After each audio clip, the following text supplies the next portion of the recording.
Howdy gang, it's Al the dog trainer here with yet another one of our virtual reality episodes. Hey, I hope you're really enjoying these. If this is your first time watching it, hey, these are a little bit different, but they're best viewed in one of these, a virtual reality headset, but you can definitely watch it in your phone. Okay, so what you can do with this video is you grab your phone and you can look left and right at all the action. But if you watch it in one of these headsets like the Oculus Go, you're gonna get the three-dimensional effect and it's gonna look like I'm talking to you. So in this episode, I'm going to be covering how I introduce the remote collar to one of my dogs. I use a three-step process in order to do that. Step number one that I'm going to use is I want to find what the working level for the dog is. The working level is the lowest level that I can tell that the dog can feel the remote collar. And what I'm looking for is just a very light touch, okay, of the dog. They can be subtle, and hopefully this video will help you capture and understand how to set a working level on your dog. Okay. The second thing that I want to do is I want to condition it, okay? I want to show the dog when you feel the touch from the remote collar, what are you supposed to do with it? In this process, what I'll be doing is I'll be touching the stimulation from the collar, leaving it on, saying the name of the thing that I want the dog to do, also leading the dog with the leash, and then the moment the dog has accomplished what I want, I will remove the touch from the remote collar, and this should again be your working level, the lowest level.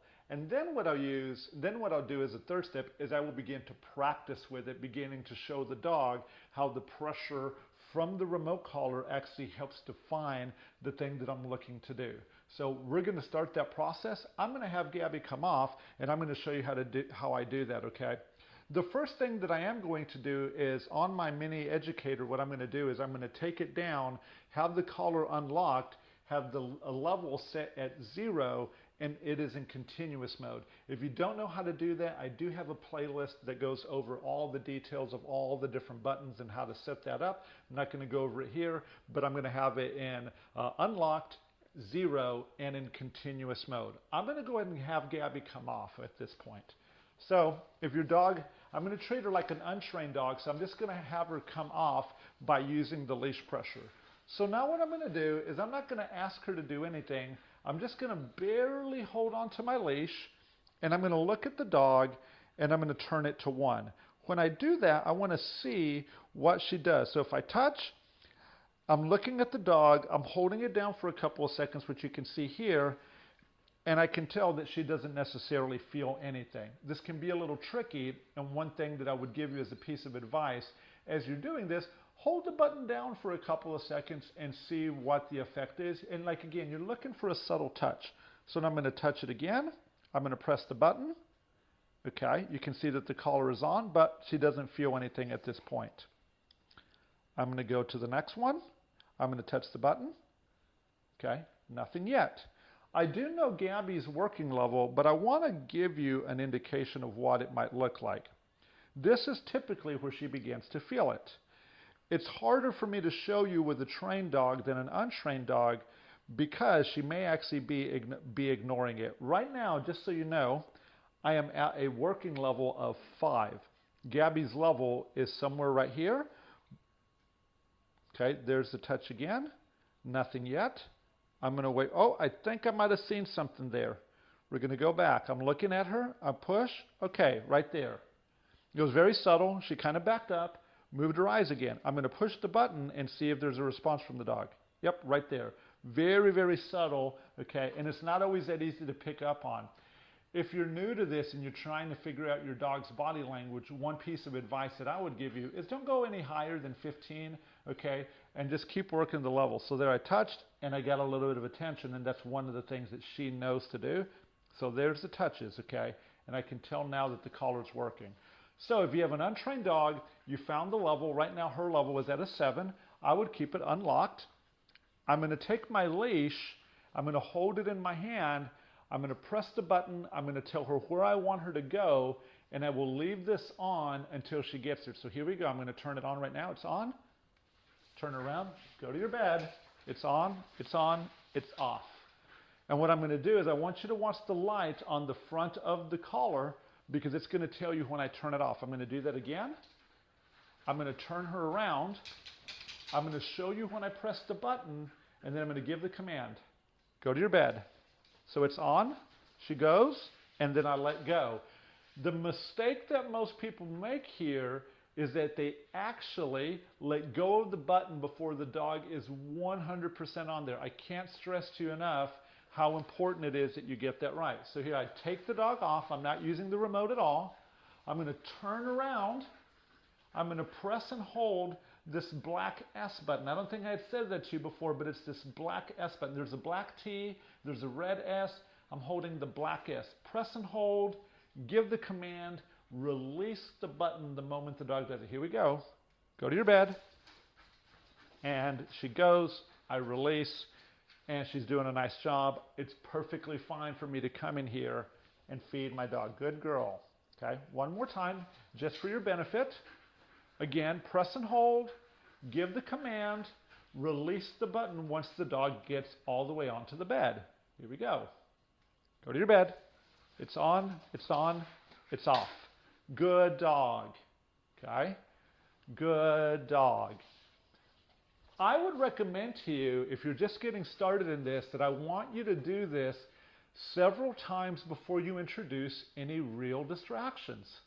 I want you to show the dog that, hey, this is the piece of information I'm giving you. This is how it works, okay? The really interesting thing to me in this scenario, and I don't know if you can tell this, Gabby is actually in season, okay? And yes, I'm conditioning her, which she already knows. But Fritz is here, no remote collar, no leashes, just understands to do that. And that was the very first time that I rewarded him. So, hey, he's doing a fantastic job. Good boy, buddy. All right, so now what I'm going to do, because I want to show you how you can use this in training. I know that sometimes when I call Fritz off of the bed, that Gabby wants to come too. So now I'm going to use this piece of knowledge that I've given Gabby, that when you come off, okay, I can turn the pressure on, and I'm still going to use the working level, and I'm going to tell her to go back when I reward Fritz. So here we go. I'm going to look at him, and I'm going to ask him to come. Come here, Fritz. Good boy. And the fact that she stayed, I can now look at her, good girl, and come and reward her. Good dog. Come here, Fritz. Come here, Fritz. So right now as I'm doing this, I'm multitasking. I'm dealing with Fritz, but my finger is lightly over the button. I'm not pressing it because I really want Gabby to understand, okay? I really want for Gabby to come off, and then me press the button for her to understand that I didn't want you to come off. Good. So I'm going to up the ante here a little bit. Okay. I'm going to drop some food on the floor, let Fritz eat it, and I'm going to take the leash off of Gabby. Go. Take it off of her. And I'm also going to make Gabby think a little bit. The thing that I want her to think about is that I want her to figure out that I want her to down on her own like she just did, and that every time that she does that in this exercise, that she's going to end up getting rewarded. So I'm keeping my eyes on her. I'm dealing with my buddy. Good boy, buddy. Good boy. I'm going to do some things with him, okay, to make him, you ready, buddy? Spin. Go to your bed. So she came off. I've got the pressure on. I've still got it on because I want her to understand that she has to be on this one. Fritz. So I held the button the entire time, and that's not always all that easy. I'm going to go ahead and reward Fritz. Good. Ready, buddy? Spin.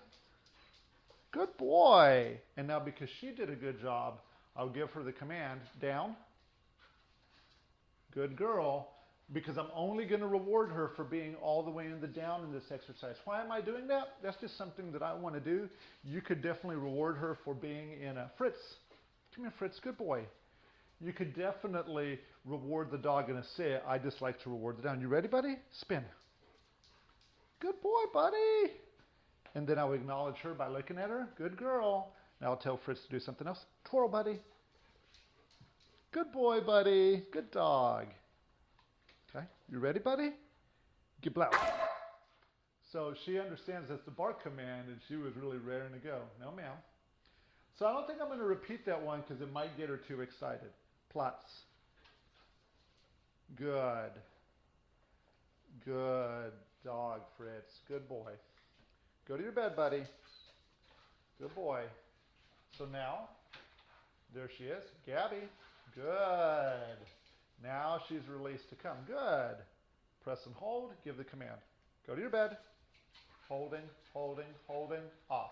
Good dog. Good dog. Well, guys, hey, I really hope that's been useful for you to understand how to find the working level, how to condition the working level, and then how to practice with it. Hey, if this has been meaningful for you, it would mean the world to me if you would give us a like, drop a comment down below, share this, and if you haven't already, be sure to subscribe to our channel. I'm trying to come out with more and more of these videos really to help you. But the biggest thing you could do is just ask me questions.